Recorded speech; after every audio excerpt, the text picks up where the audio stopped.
Number की समस्या अभी कोरोना है, जो कि एक अंतर्राष्ट्रीय समस्या, पूरा विश्व इससे लड़ रहा है। हम भी इससे बहुत अच्छी तरीके से लड़ रहे हैं और मैं अपने देशवासियों को बताना चाहिए कि अभी हम कोरोना की लड़ाई में पूरे विश्व में नंबर 1 है। भारत की दूसरी सबसे बड़ी समस्या है पुलिस वालों, नर्सों, डॉक्टरों के ऊपर की जा रही पत्थरबाजी की। जी हाँ, इस पत्थरबाजी की कला का विकास कश्मीर में हुआ था, फारूक अब्दुल्ला वाले कश्मीर में हुआ। नजरबंदी से छूट के आने के बाद फारूक अब्दुल्ला के मुंह से कभी कश्मीर का दर्द बाहर नहीं आया। यह क्या साबित करता है कि जो पहले करते थे वो सिर्फ देश को, कश्मीर के युवाओं को सिर्फ गुमराह किया करते थे। उनको पढ़ने लिखने के लिए, उनको आगे बढ़ने के लिए कभी उन्होंने प्रोत्साहित नहीं किया। उन्होंने उनको सिर्फ पत्थरबाजी के लिए प्रोत्साहित किया, क्योंकि इस पत्थरबाजी से उनका भरण पोषण होता था। उनके पाकिस्तान में बैठे हुए आका खुश होते थे। बाकी कश्मीर का भी कोई भला नहीं होता था, कश्मीरियों का भी कोई भला नहीं होता था, वहां के युवाओं का तो सत्यानाश ही कर डाला। भारत के सबसे अच्छे प्रदेश कश्मीर को बर्बाद करके इन लोगों ने रख दिया। मैं जितने भी अभी पत्थरबाज लोग हैं जो भारत के पूरे चारों तरफ पत्थरबाजी कर रहे हैं, मैं उन लोगों से कहना चाहता हूं, सीख लीजिए थोड़ा। ये पत्थरबाजी आपकी सक्सेसफुल थी कब तक? जब तक भारत के हुक्मरान, भारत के शासक कमजोर थे। अब आपको ये बात अच्छे से समझ लेनी चाहिए कि भारत अब बदल चुका है, भारत अब अच्छे हाथों में। अब भारत का शासक एकदम मजबूत है। अब आपकी पत्थरबाजी का गेम चलेगा नहीं, तो छोड़ दीजिए। और मैं अपने मुस्लिम भाइयों से कहता हूं, ये फारूक अब्दुल्ला जैसे नेता ये किसी के नहीं होते। इनके आका पाकिस्तान में बैठे होते हैं और ये पूरी मुस्लिम कम्युनिटी को सिर्फ गुमराह करते हैं। मैं फिर रिक्वेस्ट करता हूं अपने मुस्लिम भाइयों से, ये जो पत्थरबाज लोग हैं, जो थूकने वाले लोग हैं, इन लोगों के विरुद्ध आप निकल के आइए। अगर आप निकल के बाहर नहीं आएंगे तो ये पूरी कम्युनिटी को ये खराब करेंगे, बदनाम करेंगे और कुछ करेंगे नहीं। इन पत्थरबाजों के लिए कंगना रनावत कुछ कहना चाहती है। Madam please. All idiots.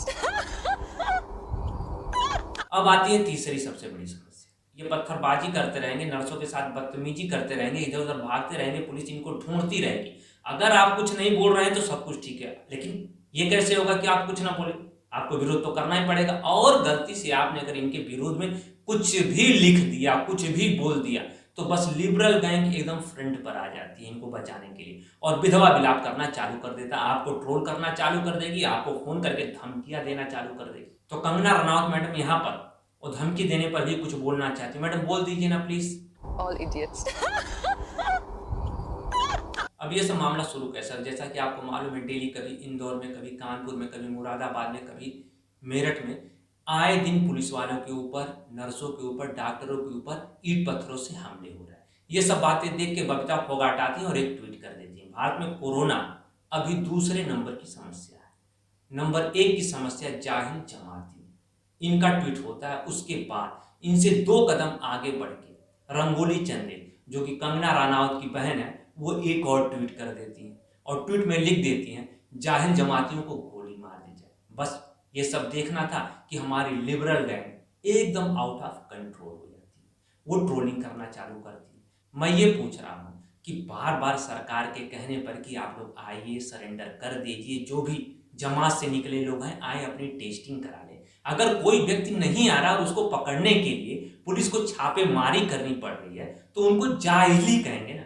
जाहिल कहने में कोई बुराई नहीं है, क्योंकि वो इतने गंवार हैं कि देश इतने बड़े संकट से गुजर रहा है और उन्होंने पुलिस के लिए टेंशन बढ़ा दी है। अब पुलिस सारा काम छोड़ के इन लोगों को छापेमारी करे, इन लोगों को पकड़ के लाए, तो जाहिल करने में मेरे समझ से कोई बुराई नहीं है। और पत्थरबाजी कौन करता है?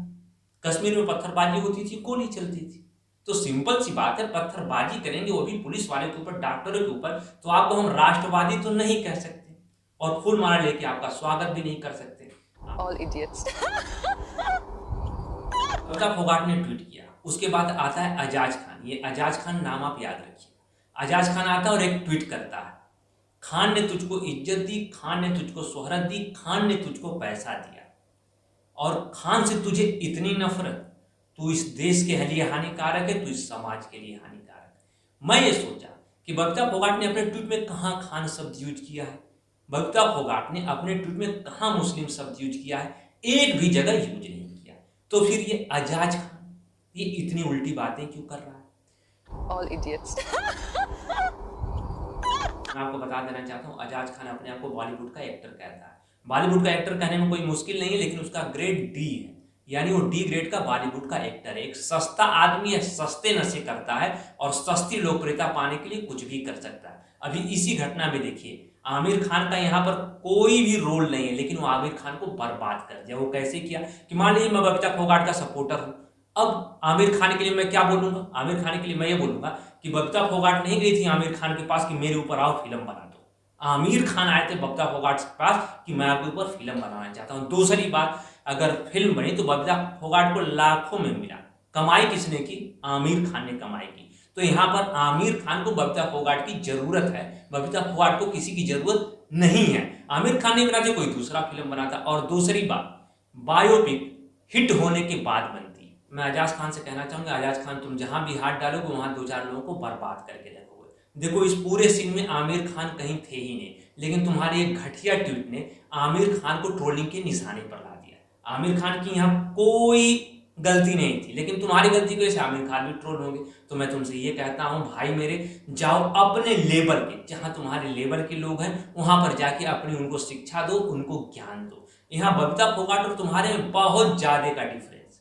वो कहाँ राष्ट्रीय अंतरराष्ट्रीय लेवल की खिलाड़ी है, उसने भारत का नाम किया, भारत के लिए गोल्ड लाए, और एक तुम क्या हो, बस जाओ दो चार लोगों को थोड़ा सामान बांटो, वीडियो बनाओ और यूट्यूब में लाके पोस्ट करो और अपने आप को एक बहुत बड़ा आदमी बनने का गुमान मन में पाल लो और वही सपने भी देखो। बाकी इसके सिवा तुम्हें कोई करने की, कुछ भी करने की जरूरत नहीं है। अभी कुछ दिन पहले तक उद्धव ठाकरे तुम गाली देते थे, जब चुनाव चल रहे थे उद्धव ठाकरे ने ये किया, वोट किया, शिवसेना को हम घुसने नहीं देंगे, शिवसेना हमारी दुश्मन है।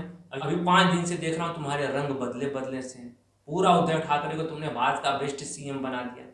क्या मामला, अभी तुम जेल में गए हो, अगर तुम जल्दी छूट के आ गए तो तुम उद्धव ठाकरे की फिर बड़ाई करोगे। अगर कहीं थोड़ा टाइम तुमको लग गया तो अगला निशाना तुम्हारा उद्धव ठाकरे होंगे। तो देखो ये सब गेम है, इस देश में नहीं करो भाई, इससे बहुत ज्यादा हेट फैलता है। अब मैं अपने देशवासियों से कह रहा हूं कि भारत की 2 शेरनियां मैदान में हैं, युद्ध लड़ रही हैं, हमें उन्हें अकेला नहीं छोड़ना है। आप जिस भी प्लेटफॉर्म में मजबूती तरीके से उनका सपोर्ट करिए, साथ दीजिए। देशवासियों को मेरी राम राम। पिछले कुछ दिनों से मैंने 1-2 ट्वीट किए थे, उसके बाद से काफ़ी लोग मुझे फेसबुक मैसेंजर पर, व्हाट्सएप पे और ट्विटर मैसेंजर के ऊपर गलत गलत मैसेज दे रहे हैं, गालियां दे रहे हैं और कुछ लोग फ़ोन करके भी धमकियां दे रहे हैं। तो उन लोगों को मैं एक बात कहना चाहती हूँ कि कान खोलकर एक बात सुन लो और दिमाग में बैठा लेना कि मैं कोई जारा वसीम नहीं हूँ कि तुम्हारी धमकियों से डर कर घर पर बैठ जाऊँ। मैं तुम्हारी धमकियों से नहीं डरने वाली, असली बबीता फोगाट हूँ। अपने देश के लिए हमेशा लड़ी हूँ और ऐसे ही अपने देश के लिए लड़ती रहूँगी और बोलती रहूँगी। और मैंने जो ट्वीट किया उसमें कुछ भी मैंने गलत नहीं लिखा है। मैं अपने ट्वीट पे अभी भी कायम हूँ और आगे भी रहूँगी, क्योंकि मैंने सिर्फ उन लोगों के बारे में लिखा है जिन्होंने कोरोना संक्रमण को फैलाया। आप लोगों से पूछना चाहती हूँ, क्या तबलीग की जमात वाले अभी भी नंबर 1 पे नहीं बने हुए? क्या तबलीग की जमात वालों की संख्या अभी भी नंबर 1 पे नहीं है? क्योंकि अगर तबलीगी जमात वालों ने कोरोना संक्रमण को नहीं फैलाया होता तो अब तक लॉकडाउन भी खुल गया होता और हिंदुस्तान से कोरोना भी हार गया होता। तो जिन लोगों को सच सुनने में प्रॉब्लम है तो वो लोग एक बात और सुन ले कि मैं हमेशा सच बोलती रहूँगी और सच लिखती रहूँगी। अगर आप लोग सच सुनना पसंद नहीं करते तो या तो अपनी आदत सुधार ले, नहीं तो सच सुनने की आदत डाल लें। Thank you so much. जय हिंद, जय भारत। नमस्ते दोस्तों, परसों मेरी बहन रंगोली चंदेल जी ने एक ट्वीट किया था जिसमें उन्होंने स्पेसिफिकली कहा था कि जो लोग डॉक्टर्स पे और पुलिस कर्मियों पे अटैक कर रहे हैं उनको गोली से मार देना चाहिए।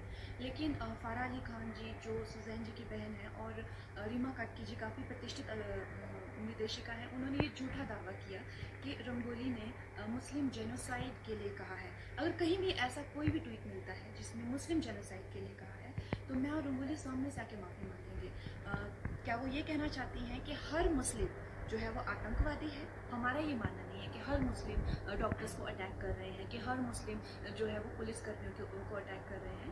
और मैं केंद्र सरकार से अपील करना चाहती हूँ कि जो ट्विटर जैसे सोशल मीडिया प्लेटफॉर्म्स हैं जो कि यहाँ का ही खाके करोड़ों अरबों में पैसा कमा के हमारी ही जो है कश्ती में छेद डाल रहे हैं, यहाँ आप प्रधानमंत्री जी को के गृह मंत्री जी को आतंकवादी कह सकते हैं। आरएसएस जो सेवा में लगा, उनको आतंकवादी कह सकते हैं, मगर आप आतंकवादियों को आतंकवादी नहीं कह सकते। तो इन प्लेटफॉर्म्स का दाना पानी बंद होना चाहिए। मुझे पता है कि देश और चीज़ों से जूझ रहा है, मगर फिर भी we have to find a way to completely demolish these platforms and start our own platforms. And second, मैंने आज बबीता फोगट जी का देखा एक वीडियो जिसमें जिस तरह से उनको हैरेस किया जा रहा है। मैं अगेन केंद्र सरकार से अपील करती हूँ कि जो भी इंसान राष्ट्रवाद के लिए आवाज़ उठाता है उसको इसी तरह से शोषित किया जाता है, उसको उसकी नौकरी छीन ली जाती है, कईयों का खून किया जाता है। आज अगर बबीता जी को कुछ भी होता है, कभी भी कोई दूसरी राष्ट्रवादी आवाज़ नहीं उठेगी, उनको सुरक्षा प्रदान की जाए। और इसी के साथ हैप्पी लॉकडाउन